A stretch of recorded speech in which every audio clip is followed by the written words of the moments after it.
بسم اللہ الرحمن الرحیم السلام علیکم ورحمۃ اللہ وبرکاتہ۔ سبق نمبر 49 اینڈ 50۔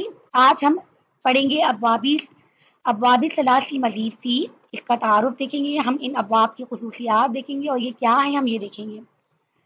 اب تک جو ہم نے لیکچرز دیکھے ہیں اور مجھے امید ہے کہ آپ نے سارے مثالیں کر لی ہوں گی، ساری پریکٹس کر لی ہوگی، تو اس کے حساب سے آپ کو ثلاثی مجرد کی گردانیں یاد ہو چکی ہوں گی۔ جب اب تک ہم نے جتنے بھی ابواب پڑھے ہیں وہ سب کے سب ثلاثی مجرد کے، مجرد کا مطلب ہے اکیلے، اور ثلاثی کے معنی ہیں چھ حرفی اور مجرد اصلی حالت میں تھے۔ اب کیا ہوگا کہ علامات صیغے اور مزید فی میں کیا کیا گیا کہ اب ہم مزید فی پڑھیں گے۔ مزید فی کا مطلب ہے کہ ہم کچھ افعال ایسے پڑھیں گے جس میں مزید الفاظ کا اضافہ کر دیا جائے گا ان کے مادے میں، اور وہ اس کا پرماننٹ پارٹ ہوگا۔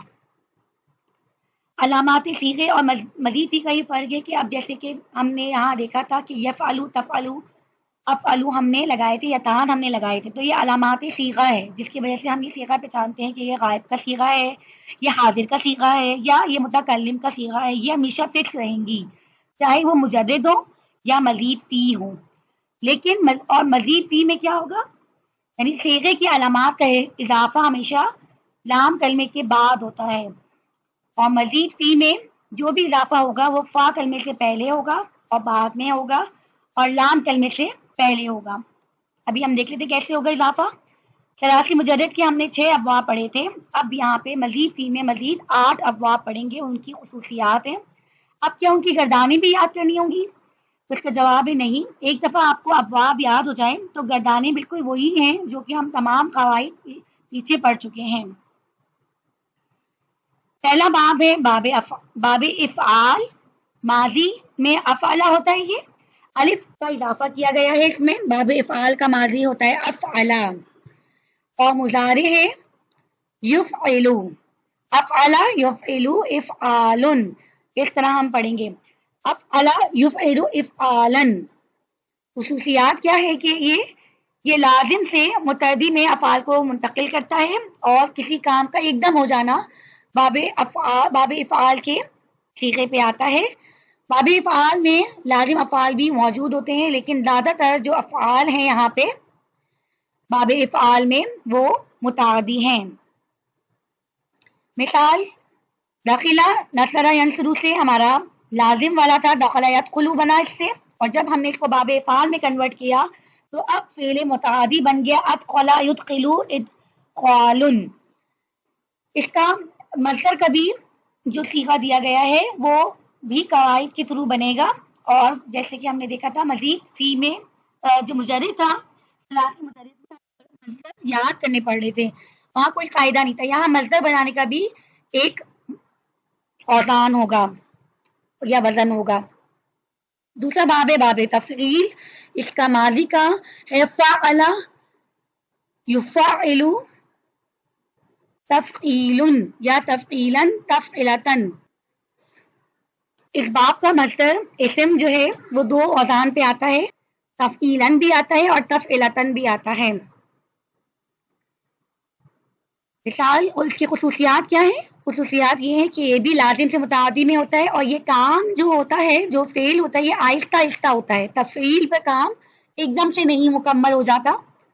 مثال ہے ہمارے پاس عالم سے، عالم یعلم سے مطلب ہے کسی کو علم دینا۔ علم یعلم اس باب تفعیل پہ آیا ہے، فعل یفعل تفعیلا پہ، اس کے معنی ہے کسی کو تعلیم دینا۔ نزل ینزل تنزیلا، آہستہ آہستہ کر کے نازل ہونا۔ تیسرا باب ثلاثی مزید فی میں ہے ماضی کا، صیغہ بنے گا باب مفاعلہ ہے، ماضی ہے ہمارے پاس فاعل یفاعل، مصدر بنے گا مفاعلۃ مفاعلۃ فعالا۔ یہ 2 فارمولے ہیں، 2 اوزان ہیں جس پہ باب مفاعلہ کا مصدر عام طور پر پایا جائے گا۔ خصوصیات کیا ہیں؟ یہاں پہ جو کام ہو رہا ہے یہ تقابل ہو رہا ہے، اس میں کام کا مقابلہ دو لوگوں میں ہو رہا ہے، تو کام کا مقابلہ کرنا ہو اگر تو اس میں یہ والا باب یوز ہوتا ہے، باب مفاعلہ، اور اس میں بھی زیادہ تر افعال متعدی ہیں۔ ان کی مثالیں سمجھ لیتے ہیں۔ جاہد یجاہد سے مراد یہ کہ کچھ لوگوں کا ایک دوسرے کے خلاف کوشش کرنا یا کسی کام کے خلاف کوشش کرنا، جیسے نفس کے خلاف کوشش کرنا۔ چوتھا باب ہے باب تفاعل، ماضی کا صیغہ ہے تفاعل یا تفاعل، مصدر اس کا ہے تفاعلا، عین پر تشدید ہے۔ خصوصیات کیا ہیں اس کی؟ اس میں اس فعل کا ذکر ہے جس میں اس فعل کو خود حاصل کرنا ہو اور اس فعل کو حاصل کرنے کے لیے تکلیف برداشت کرنی ہو، اور یہ یہاں پہ لازم آئے گا۔ ابھی تک ہم نے 3 افعال پڑھے تھے، شروع میں وہ تینوں متعدی میں عام طور پر جا رہے تھے، جبکہ باب تفاعل میں تکلیف سے کوئی کام کرنا ہے، کا کوئی کام حاصل کرنا ہے اور یہ لازم ہو جاتا ہے، یعنی اپنے اوپر کام کرنا ہے ایک طرح سے۔ تعلم یتعلم، تکلیف اٹھا کر علم حاصل کرنا، کوشش کر کے علم حاصل کرنا یا سیکھنا، اس صیغے پہ آئے گا۔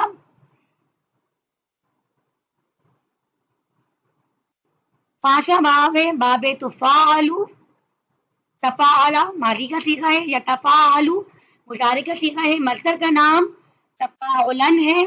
خصوصیات کیا ہے کہ یہاں پہ بھی افعال لازم ہو جائیں گے، اور یہاں پہ بھی ہم کمپیئر کریں گے، مقابلہ کریں گے، مشارکت کریں گے، اور یہ یہاں پہ ایک دوسرے کے اگینسٹ نہیں ہے، بلکہ یہ یہاں پہ باہمی تعاون کا مفہوم پیدا ہوگا، یعنی باہم مل جل کر اگر کوئی فعل اس باب پہ آ رہا ہے تو پھر وہ کام مل جل کر ہوگا، جیسے تعاونا یا تعاون، باہم ایک دوسرے کی مدد کرنا۔ پھر باب افتعال، افتعلا مضارع بنا یفتعل، مصدر بنا افتعالا۔ خصوصیات، اس میں بھی کوئی کام ایسا ہوگا جو بہت اہتمام سے کریں گے۔ مثال استمع یستمع، اہتمام سے سننا، بہت غور سے سننا، کان لگا کر سننا۔ باب انفعال، ماضی بنا انفعلا ینفعل، مصدر بنا انفعالا۔ خصوصیات، یہاں پہ متعدی منتقل ہو جائے گا لازم میں، انقلبا ینقلب، چونکہ لازم بن رہا ہے اسی لیے جو فعل جو کرنے والا ہے وہ ہم خود ہوں گے۔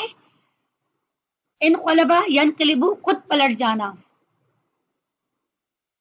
باب استفعال، مضارع بنا ماضی بنا استفعلا، مضارع بنا یستفعل، اور مصدر بنا استفعالا، استفعالا۔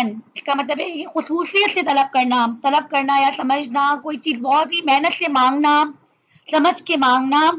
مثال استغفرا یستغفر، بخشش طلب کرنا، بہت ہی زیادہ بخشش طلب کرنا، بہت غور سے بخشش مانگنا، شدت سے مانگنا۔ آپ کیسے یاد کریں گے؟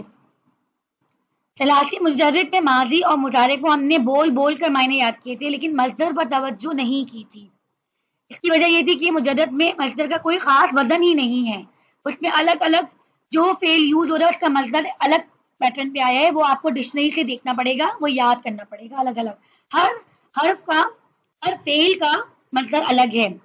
لیکن یہاں پہ مزید فی میں فائدہ یہ ہے کہ ماضی، مضارع اور مصدر تینوں کا فارمولا ہے، اور ڈکشنری میں مینشن بھی ہے، یاد کرنے میں بڑی آسانی ہے، تینوں کو آپ ایک ساتھ یاد کریں گے، زبان پر رٹ لیں گے تو پھر آپ کو پورا باب یاد ہو جائے گا۔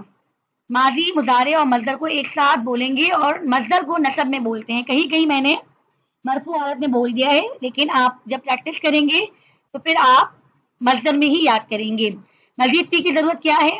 یہ 8 ابواب افعال کی وہ خاص کیفیت ظاہر کرتے ہیں جو کہ سمیہ، کریمہ وغیرہ میں جو 6 ابواب ہم نے پڑھے تھے ان میں نہیں آتی، یہ خاص خصوصیات ان ابواب میں پیدا ہوتی ہیں۔ اس خاص خصوصیت ابواب ایک پورا موضوع ہے جس میں ہر ایک باب کی ہم نے خصوصیت کا ایک خلاصہ دیا ہے، اور اس میں آپ اپنے دماغ میں یہ رکھیں کہ ایک استثناء ہے، ہر ایک کے اندر استثناء ہے۔ عربی زبان کی جو ڈائیورسٹی ہے وہ مزید فی میں ہمیں نظر آتی ہے، اور ابواب کی پہچان کے لیے آپ کو کچھ باتیں یاد رکھنی ہیں، جیسے باب افعال کی خصوصیت یہ کہ اس کے ماضی کے ہر صیغے کی ابتدا میں حمزہ مفتوحہ آئے گا، زبر آئے گا، جبکہ کسی اور باب میں یہ نہیں ہے۔ باب افعال کا ابتدائی حمزہ حمزۃ القطع ہوتا ہے۔ حمزۃ القطع کیا ہوتا ہے؟ حمزۃ الوصل ہم پڑھ چکے ہیں، جو کہ پچھلے اسم سے، پچھلے فعل سے ملنے کی صورت میں گر جاتا ہے، لیکن حمزۃ القطع وہ حمزہ ہوتا ہے جو کہ قائم رہتا ہے، اور وہ پیچھے والے حرف سے ملنے کی صورت میں اپنی حرکت کو قائم رکھتا ہے، خود کی کیفیت کو قائم رکھتا ہے۔ پہلے تینوں ابواب افعال، تفعیل اور مفعلہ کے ماضی کے پہلے صیغے میں 4 حروف ہیں. اب یہ بات ذہن نشین کر لیں کہ جس فعل کے ماضی کے پہلے صیغے میں 4 حروف ہیں، ہمیں پتہ ہے نا ماضی کے صیغے میں عام طور پر 3 حروف تھے، لیکن ان تینوں ابواب میں ماضی کے پہلے صیغے میں ہی 4 حروف ہیں. تو پھر اب ہمیں ان میں علامات مضارع لگانا پڑے گی تو پھر مضارع کی حرف بڑھ جائیں گے. تو اس میں مضارع میں علامات مضارع پر ضمہ آئے گا. ٹھیک ہے، یہ یاد رکھیے گا کہ ویسے تو مجہول جب بنتا ہے جب مضارع پہ ضمہ آتا ہے، لیکن ان کیس میں ان ابواب میں بھی علامات مضارع پر ضمہ آئے گا. آخری 3 ابواب یعنی افتعال، انفعال اور استفعال کے ماضی کے تمام صیغوں کی حمزہ مکسورہ ہے، حمزۃ الوصل ہے، یعنی وہ حمزۃ القطع نہیں ہے، پچھلے الفاظ سے ملنے کی صورت میں وہ گر جائے گا. اور کیا ہے مسئلہ اس میں؟ باب افتعال اور انفعال کے ماضی اور مضارع اور مصدر ملتے جلتے ہوتے ہیں اور ان میں ان کا اضافہ ہوتا ہے، اور ایسا اس وقت ہوتا ہے جب باب افتعال میں اگر اس کا ماضی میں فا کلمے پہ نون ہوگا تو پھر آپ تھوڑا سا ڈاؤٹس کا شکار ہو جائیں گے کہ یہ باب افتعال ہے یا باب انفعال ہے. جس طریقے ہمیں ہیلپ لینی پڑے گی، جیسے کہ انتظار انتشار، یہ افتعال کے مصدر ہے لیکن اس میں ماضی میں چونکہ نون آیا ہے اسی لیے یہ پھر ہم باب انفعال کے مصادر، اس میں پھر ہمیں مصدر دیکھنا پڑے گا کہ ان کے مصدر کیا ہیں. پہچان کا عام قاعدہ یہ ہے کہ اگر ان کے بعد تا ہو تو 90 یا 95% وہ باب افتعال ہوگا. اگر ان کے بعد یعنی الف نون کے بعد اگر تا آ رہا ہے تو 90% یہ ہے کہ باب افتعال ہے، تا تو نا افتعال پہ. اور اگر تا نہیں ہے کوئی اور حروف ہے جیسے کہ ہم نے اوپر مثال میں دیکھا، اس میں تو بالکل ہی تا ہی آ رہا ہے تینوں میں، لیکن یہ ایکسیپشن انکشاف میں آپ کے پاس انحراف میں تا نہیں آ رہا، پھر وہ باب انفعال ہے. اب آپ کو مثالی کرنی ہے، یہ 2 چیپٹرز تھے بیسیکلی اور اس میں بہت زیادہ محنت کی ضرورت ہے. انشاءاللہ ہم مزید اس کو کلاس میں سمجھیں گے. بارک اللہ لی ولکم ولسائر المسلمین والمسلمات، صدق اللہ العظیم.